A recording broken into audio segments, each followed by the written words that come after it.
안녕하세요. 김유갑의 경제부동산입니다. 구독, 좋아요 부탁드립니다. 부동산 돌발악재가 연이어 속출하고 있습니다. 부동산 매수지수가 하락세로 돌아서면서 금매가 쌓이고 있지만은 사려는 사람들은 뚝 끊겼는데 여러 가지 이유가 있겠지만 국내외의 경제 불안이 가장 큰 요인으로 지목되고 있습니다. 물가는 치솟는데 경제지표는 후퇴하고 거기다가 주가 폭락과 환율 급등이 이어지면서 위험자산인 부동산 거품이 크게 꺼질 것이라는 것이 중개소와 단지마다 급매가 쌓이는 이유입니다. 언제 어떻게 움직여야 할까요? 유료상담은 010-3999-8808 전화 주십시오. 부동산 돌발악재 날벼락이네요. 아파트 단지 또는 중개소마다 지금 매물이 쌓이면서 난리 지옥입니다. 여기 보시면 도시가 보이죠? 정말 번개에 폭탄이 터진 듯한 그러한 지금 일촉즉발의 상황입니다. 자, 호가로 매입하면 난리 나네요. 일단 몇 가지를 좀 안내를 해드릴게요. 여러분들이 지금 부동산을 매수하면은 뭐 그냥 그렇게 평범하게 생각을 하는데 호가로 매입하면 난리 나는 이유가 있어요. 자, 여기 보면 이제 지금 여러분들이 이제 실거래가와 호가 이 매입했을 때와 혹시 올 겨울에 빠질 수도 있잖아요. 겨울에 하락했을 때 금액 크기가 얼마나 큰지 뭐 폭락장까지 기다리고 안 기다리고를 떠나서 지금 매수하는 것과 좀 내려갔을 때 매수하는 게 얼마나 큰지를 한번 겪어보세요.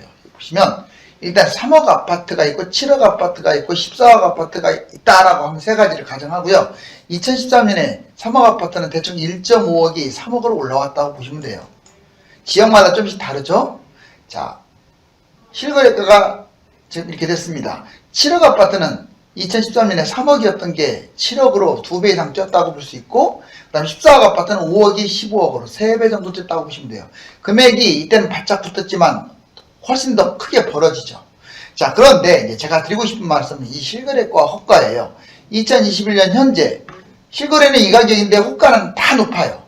자, 예를 들어서 3억 정도 되면 3.5억의 매물이 많이 나와 있고, 7억 정도면 8억 정도 나와 있고요. 15억은 거의 7억. 그러니까 금액이 클수록 호가가 훨씬 더 많이 나와 있는 거예요. 호가 매물이. 만약에 여러분들이 이제 이렇게 실거래된 것들을 잡으려면 이 가격에 잡아야 돼요. 금액이 높을수록 커졌죠. 자, 이 가격에 매입을 한다. 그런데 올 겨울에 혹시라도 빠진다. 어떤 일이 벌어진지 가르쳐 드릴게요. 자, 2020년 겨울 하락. 자, 이전 실거래가가 이 정도 금액이었기 때문에 이걸 기준으로 하락하거든요.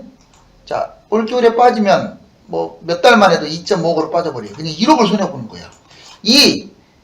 지금 3.5억에서 1억 차이는 엄청 크잖아요. 단 몇 달 만에. 호가를 괜히 잡아가지고. 자, 그 다음에 7억 아파트가 8억의 호가가 나오면 8억에 잡게 되면 얘가 올 겨울에 7억 기준으로 빠지면 6억이 되잖아요. 1억 빠지는 건 금방 빠져요. 그럼 이 사람이 2억을 갖다가 쓸데없이 이 짧은 기간에 몇 개월 만에 2억을 비싸게 주고 산 거예요. 그러면 더 고가 아파트 보자고요. 자, 5억이 15억으로 간 것. 얘가 호가로 잡으려면 17억이 잡아야 하는데 혹시 올겨울에 빠지게 되면 13억까지 추락할 수 있어요. 그냥 곧바로 몇 달 만에. 그러면 이 사람은 2억이나 손해보고, 자, 이 사람은 1억 손해보고, 이 사람은 5천만 원이나 손해봐요. 이 단기간에도 뭐 대폭락이 아니라도. 그래서 호가 매입은 조심해야 하는 거예요. 자, 그 다음 집값 폭락의 세 가지 요인. 이건 아마 이런 식으로 이제 진행이 될 거예요. 이 순서대로 진행이 될 거예요. 앞으로 어떤 것들이 집값의 하락을 유도하냐. 물론 지금 경제가 불안하고 주가가 추락, 환율 급등, 지금 여러 가지 코로나로 인한 예기치 못한 상황들이 지금 집값에 부정적인 영향을 줄 텐데, 자, 우선 지금 당장만 본다면 매수 급감하고 매물 적체입니다. 대출 제한, 금리 인상, 그렇지, 이거 누구나 다 알고 있죠. 이것 때문에 지금 연끌을 못하다 보니까 갭 투자자들만 집을 사는 꼴이 되어버렸어요. 아니면 현금을 다 갖고 있는 사람이거나. 이래서 거래량이 확 축소되고 집값이 떨어지고 있는 중이에요. 금매도 쌓이고. 집값이 2배에서 3배 거품입니다. 평균적으로 2~3배예요. 많게는 5배까지 뛴 것도 있죠. 수요자가 줄면 집값은 대폭 하락할 수밖에 없어요. 그래서 1단계입니다. 이게 과연 이번에 일시적으로 그냥 겨울에 하락할 거냐, 아니면 하락하는 척 하다가 다시 또 1년 더 뛰고 내년에나 본격적으로 하락할 것이냐는 가봐야 압니다.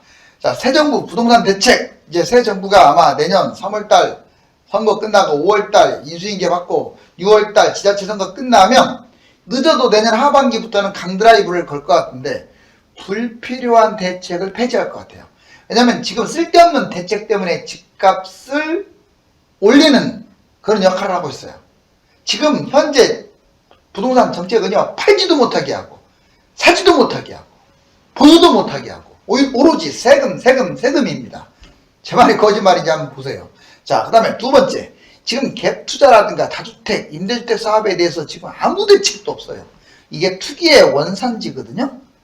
투기의 원산지. 이걸 주로 하는 사람들이 누굽니까? 법인사업자들, 다주택자들, 뭐 이런 사람들 아닙니까? 돈 많은 사람들? 근데도 나몰라라. 자, 그렇지만 결국 이걸 잡을 거라고요. 새 정부는. 여당이 되든 야당이 되든. 집값 투기 대책을 마련해서 아마 확실하게 잡을 것 같아요.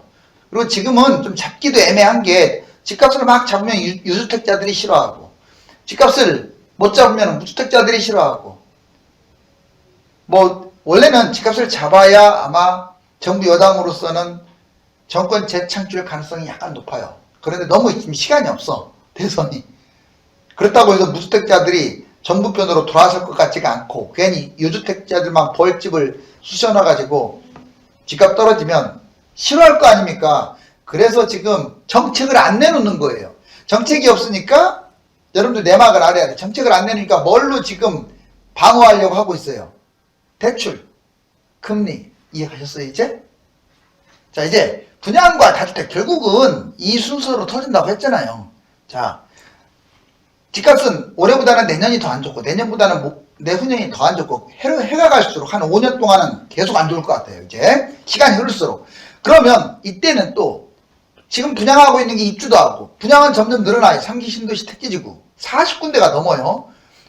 이와 동시에 다주택자들은 특이한 게 집값이 떨어지게 되면 토해낼 수밖에 없어요. 본인이 토해내지 않더라도 경매를 당합니다. 자, 200만원 하대요. 무려 분양이. 단기적으로 분양을 계속 할 것이고 다주택자 800만원. 제가 1000만 채라고 가장 유튜브에서는 처음으로 지적한 거예요. 1천만 물량 폭탄. 이때는 아마 대폭락할 것 같고 이 순서대로 갈 가능성이 높아요. 자, 10월 1주 아파트 간단하게 짚고 넘어가 보자고요. 지금 강남 어떻냐? 하락세입니다. 하락세 됐다고 해서 마이너스 됐다는 건 아니에요. 지금 자, 상승 흐름이 꺾이고 거의 강남이 하락세로 전환된 게 지금 거의 한 10개월 만일 거예요. 10개월 만. 아직은 하락은 아닌데 집값이 꺾였다 이 말입니다. 상당히 의미가 있어요. 강남이 폭락하지 않으면 전국 집값은 떨어지지 않는다. 자, 두 번째, 서울도 하락세예요. 상승 흐름 꺾이고 거래도 지금 실종이라고 하죠. 경기도도 하락세입니다. 경기도는 계속 올라가기만 했는데 지금 약간 좀 주춤한 상황이에요. 지금 제일 뜨거운 곳 두 곳은 경기도하고 인천이에요. 그래도 좀 상승이 축소됐고 외곽 지역은 아직도 올라가네요. 자, 그 다음에 인천 하락세입니다. 인천도 상당히 뜨거운 곳인데 상승폭이 좀 축소됐고 외곽이 지금 아직도 상승 중. 자, 광역시는 하락세로 완전 돌아섰어요. 상승폭 축소. 외곽은 역시 또 상대적으로 저평가는 조금은 올라가고 있다. 그런데 유일하게 뛰는 곳이 빨간색 하나 돼 있죠. 나머지는 다 파란색인데 지방 중소도시만 올라가고 있어요. 뭐 어느 도라고 할 거 없어요. 충청, 전라, 경산, 강원 다 마찬가지니까 제주도까지 상승 확대 중저가가 지금 올라가고 있다. 전국 아파트는 전반적으로 KB 기준으로 하향세를 띠고 있다. 전국 아파트 하락세가 지금 확산되고 있다. 여기 보면 강남 집값 떨어졌다. 하락거래 발생. 최근 서울 집값 보니 원주택 지금 10월달 지금 나와 있는 제가 뉴스 자료를 보여드리는 거예요. 강남부터 볼까요? 2021년에 서울 상승폭을 계속 추월했었어요. 올해 들어와서 서울이 이만큼 뛰었으면 강남은 이랬어요. 강남이 한 번도 서울보다 뒤처진 적이 없어요. 그러니 압구정 25억, 30억도 안 갔던 것이 지금 40억까지 치고 가고 있잖아요. 2021년 서울 상승폭 추월, 강남 4구 0.22% 처음 하락 반전했다는 거예요. 하락이 됐다는 게 아니라 상승세가 꺾였다는 뜻이에요. 서울 역시 서울 4주째 하락세 0.19, 서울 매수지수 4주째 계속 하락 주고 있어요. 서울 매수지수가 4주째 내려가고 있다는 것은 지금 외적 상황이 너무 지금 불투명한 거야. 불안한 거예요. 주가는 폭락한다고 부동산은 더 올라갈 것 같아요? 자, 주가 폭락이 장기화되면요 부동산도 폭락할 수밖에 없어요. 경기도 보세요. 상승폭이 최고치 수준에서 찍고 4주째 지금 이제 역시 경기도도 내려가고 있습니다. 거래량도 급감하고 있고 하락세. 그래도 0.34%면 서울보다는 훨씬 높죠. 그 다음에 광역시입니다. 하락세에 의해 상승 반전한 것.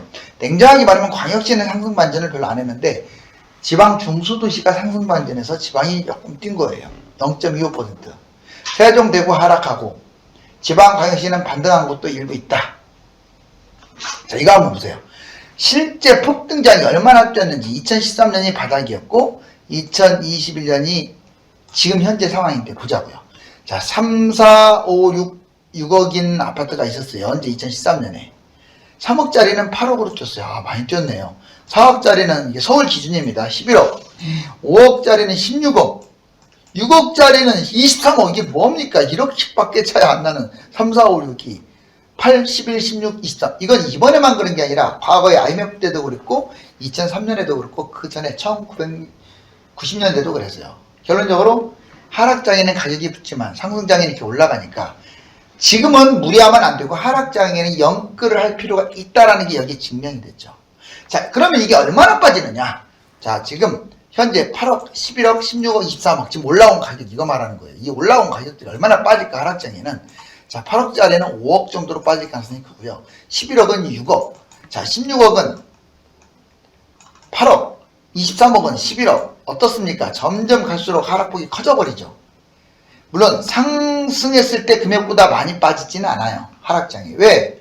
아니, 그래도 우상향 이렇게 하면서 우상향 하잖아요. 특히 서울은 우상향이에요. 지방이나 수도권은 우상향 못하고 회복도 못하는 곳이 나오겠지만 서울은 우상향이라고 보여져요. 예상 폭락장은 21년. 그러니까 만약에 21년이든 22년이든 하락을 시작한다. 저는 한 22년부터 봐요. 그럼 바닥은 25, 6, 7이 될 가능성이 커요. 자, 이제 2021년, 2022년 추가 상승기. 이제 앞으로 그러면 지금 나는 집을 잡지 말아야 하느냐. 돈이 있다. 제가 6억이 있는데 6억짜리 잡으면 안 됩니까? 지금 15억이 있는데 10억짜리 잡으면 안 됩니까? 솔직히 잡아서 좋을 건 없는데 물론 3, 4, 5억은 잡아도 돼요. 뭐 그리고 떨어지면 얼마나 떨어지겠어요. 자, 실거주로 내 집만 하나는 있어야 하잖아요. 돈이 있을 때 갭 투자나 연끌이 아닌 자기가 돈이 있을 때는 그냥 뭐 잡아도 뭐 크게 뭐 문제는 안 됩니다. 그런데 비싼 아파트들은 조금 조심해야죠. 잡아도. 왜냐면 많이 떨어지잖아요. 그렇지만 이제 여기 보세요. 그러면 2021년, 22년 만약에 1년 동안 더 뛴다고 하는데 뭐 무조건 뛴다는 건 아니에요. 지금 왜냐면 아까 제가 무엇 때문에 뛴다고 하냐면 대책이 없어요. 지금 정부가 대책 안 내놓을 거예요. 보세요. 이제 선거 때까지 그냥 어떻게 해서든지 땜빵 하려고 할 거예요. 그 금리 인상하고 그 대출 중지로. 근데 안 뛸까요 과연? 자, 서울 외곽 9억 미만, 서울 외곽의 9억 미만 아파트들, 중소형 서울을 잡겠다면 외곽의 9억 미만을 잡아라 이 말이에요.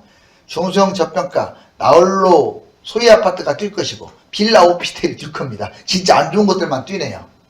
그래도 웬만하면 빌라 오피스텔 나홀로 아파트는 잡지 마세요. 물론 지금 올라가긴 할 것 같아요. 앞으로 1년 뛴다면 애들이 뛸 거 아니에요. 근데 올라간다고 해서 내 것이 나중에 팔린다는 보장이 없어요. 이미 또 올라왔잖아요. 나홀로도 많이 뛰었어요, 지금. 빌라도 뛰었잖아요. 지금은 좀 안 잡는 게 어떨까. 다만, 좀 세대수 많더라도, 한 8억, 7억, 9억 가더라도, 이런 좀 세대수 많은 것들은 좀 돈이 있다면 잡아도 돼요. 그 다음에 수도권은 6억으로 구분을 하겠습니다. 자, 수도권 주로 외곽이 많이 뛸 가능성이 커요. 지금도 외곽이 좀 더 뛰고 있잖아요. 중소형 저평가, 경기 인천 지역의 외곽 지역, 꼭 외곽이 아니라도, 자, 그건 세대수가 제일 중요하다고 했어요. 지금은 역세권이 중요하지 않아요. 역세권은 두 번째 중요한 거예요. 세대수가 더 중요해요. 자, 상승폭이 적은 곳. 그 다음에 광역시 4억 미만. 광역시는 아무래도 집값이 더 싸니까 4억 미만. 특히 광역시는 4억 미만짜리들 꽤 많아요. 30평대도. 세대수도 많은데 그 동네가 조금 못 사는 동네다 이런 개념이 좀 있는 곳들. 자, 그 아파트 촌이라면 솔직히 4억이 있는데 왜 자꾸 뭐 2억에서 3억짜리가 4억 뛰었다고요. 안 잡습니까? 그런 건 잡아도 돼요. 무조건 잡으란 건 아니지만 보통 폭락장만 기다리고 폭락하려면 한 4, 5년 계속 떨어져야 하는데. 자, 중소형 저평가, 대단지 구축, 상승폭이 적은 것들 중심으로. 지방 중소도시는요, 본인이 지금 5천 뛰었어. 1억 5천짜리가 2억으로 갔어. 잡으세요 그냥. 걔 그래프 한번 봐보세요. 7, 8년 동안 뛰지도 않았어요. 물론 빚내고 잡으란 얘기는 아니에요. 자, 중소형 저평가 대단지 구축 상승폭 적은 것. 자, 금액이 적을수록 안전성이 높죠. 현재 시점에서 그렇다면 매입하는 사람과 매도자의 최선의 방법. 지금 막 집값 맨날 제목이 폭락한다고 하니까 제가 집값 제목을 폭락으로 잡는 이유는 거짓말하는 게 아니잖아요. 집값을 떨어뜨리기 위해서 만약 저마저도 제목을 집값 대폭등 막 이런 식으로 잡게 되면 집값 많이 올라갈 거예요. 제 유튜브 구독자라든가 조회수가 얼만데요. 그래서 집값을 좀 안정화시키기 위한 여건도 있고 또 하나는 그런 측면만 있는 게 아니라 위험한 것도 맞아요. 비싼 거 위험하잖아요. 지금 제가 막 집 잡으라고 합니까? 저평가 이런 것들 중심으로만 돈이 있을 경우 판단하라는 거지. 자, 이제 매입과 매도. 만약 부동산 매입하는 사람 현재 시점에서 잘 들으세요. 자, 지금 매수자는 2년 이상 올라야 세금이 없죠. 맞죠? 제 말이. 그것도 9억이네. 9억 이상짜리는 2년 이상 올라도 세금 40%나 돼요. 실거주해도. 제가 왜 2년 이상이라고 하냐면 잔금 기준으로 2년이 뛰어야 돼요. 만약 세금이 1년 이내라면 원래는 70%인데 취등록세 복비하면 80%가 넘어가요. 1억 껴봤자 2천만 원이나 벌어요. 그것도 뛴다는 보장도 없잖아요. 2년 이내에 팔면 이것저것 해서 70%나 세금이 나가요. 양도세 폭탄에다가 취등록세 복비까지 하면 어마무시하죠. 그리고 2년 거주 안 하고 정확히 말하면 2년이 아니죠. 잔금 기준이니까 2년 3개월에 이것도. 자, 40%의 세금을 낸다. 어마무시하죠. 그런데 제가 뭐라고 했어요? 2년 뛴다고 합니까? 2년 뛸 가능성은 좀 낮다고 하죠. 그래서 도중에 떨어질 가능성이 크니까 조심하라는 거죠. 자, 집값이 뛰어도 차익이 불투명합니다. 왜? 너무 세금을 많이 내는 거야. 폭락 시에는 혹시라도 대세 하락하면 40% 폭락해요. 자기가 8억짜리를 잡았다. 5억으로는 그냥 코스로 보여요. 뭐 1년 만에 5억 떨어진다는 건 아니고 한 2년에서 4, 5년 떨어지면 그렇게 떨어져 버려요. 그러면 자기가 갖고 있었던 돈 다 날아가 버리는 거죠. 하락폭이 적은 실거주, 중저가, 저평가, 대단지. 그래서 이런 것들을 판단하는 거예요. 자, 그 다음에 이제 매도자는 또 달라요. 매수자는 더 조심해야 되지만 매도자는 현재 시점에서 무조건 팔 필요는 없어요. 자, 보세요. 1년간 더 올라갈 가능성이 높다고 했죠. 지금 바로 매도하게 해가지고 괜히 팔았더니 1억 줬어요, 2억 줬어요. 그 댓글 보면 참 제가 이 얘기는 지금 하는 게 아니에요. 계속 그렇게 했어요. 귀찮으니까 제목만 덜럭 보고 팔아야 하는구나 하고 딱 팔고 나서 악플 달고. 모든 것은 본인의 무지함에서 나오는 결과예요. 자, 그 다음에 지금 매도하기보다는 좀 더 약간 비싸게 내놓고 좀 이따 약간의 여유가 있어요. 고점을 기다릴 필요가 있다. 왜냐? 파는 것은 아무 때나 팔아도 비과세니까. 그 다음에 집값이 뛸수록 차익이 발생하잖아요. 1억 올라가면 1억 그대로 내 거잖아요. 물론 9억 이내에서. 관망 후에 하락 전에 매도 판단하면 됩니다. 알았어요? 근데 이제 폭등 아파트, 비아파트, 너무 많이 뛰는 아파트라든가 또는 아파트가 아닌 것들, 나홀로 아파트는 이제 떨어질 것 같다 그러면 갈아탈 필요도 있어요. 왜냐면 지금 아니면 이거 안 팔려요. 빌라라든가 이런 게 팔릴 것 같아요. 나중에 하락장이면 안 팔리는 게 아니라 상승장에도 거의 꼭지 아니면 안 팔려요. 제 말 틀린 거 아니죠? 그러니까 물려버리는 거야. 나홀로도 마찬가지예요. 나홀로 지금이라니까 좋다고 잘 팔리죠? 그거 보세요. 나중에 상승장 2014년부터 올랐는데 15, 16, 17, 18, 19년, 20년까지도 안 팔리다 이제 팔리잖아요. 7년, 8년 만에 팔리고 있어요. 자, 그러니까 괜찮은 아파트는 그냥 끌고 가거나 아니면 팔고 좀 더 싼 걸로 갈아타고, 이런 것들은 비아파트, 이런 나홀로 아파트는 지금부터 좀 매도 작업을 해라. 왜냐? 하락장으로 접어들면 안 팔리니까. 1주택 보통 아파트는 그냥 보유하라고 하잖아요. 안 팔리는 부동산은 매도하라고 지금 찝어드렸습니다. 자, 2021년 현재 지역별 매입 전략. 자, 서울은 외곽지역 소형 저평가 중심으로 잡아라. 그 다음에 경기 인천은 역시 외곽지역, 지방도, 광역시 이런 데는 중소도시 좀 저평가, 어디가 됐든 저평가 중심으로 잡아라. 자, 그 다음에 이제 부동산, 주식, 현금 보유 자산 운영 방법을 알려드릴게요. 자, 나는 부동산에 너무 몰빵돼 있다. 내 모든 자산이 부동산에 100%가 있으면 안 돼요. 또는 부동산 어떤 사람이 빚 빼니까 부동산이 오히려 150%야, 자기 자산에. 그런 사람들이 위험한 거예요. 주식이 많을수록 부동산보다 더 위험합니다. 이거 주식은 이미 제가 보기에는 글쎄요, 상당히 위험한 것 같아요. 지금 봐도. 바닥이 어딜지 외인들이 괜히 파는 거 아닙니다. 물론 좀 반등할 수는 있지만 제가 보기에는 타이밍 좀 잡으세요. 주식하는 거 아니에요, 평상시에. 현금, 가장 현재 좋은 것은 현금 같고요. 1등. 굳이 따지면 2등이 그래도 부동산이겠네요. 3등이 주식. 자, 보면, 자, 부동산 하락, 금융위기 때 20에서 60% 폭락합니다. 그러니까 폭락장 오기 전에 좀 잘 보다가 팔아라. 황금성 떨어져서 안 팔려. 이런 걸 모르겠으면 전문가한테 문의를 하세요. 자, 그 다음에 황금성이 떨어져서 안 팔리는 것들은 미리 팔아야죠. 다주택, 갭투자는 폭망할 수 있습니다.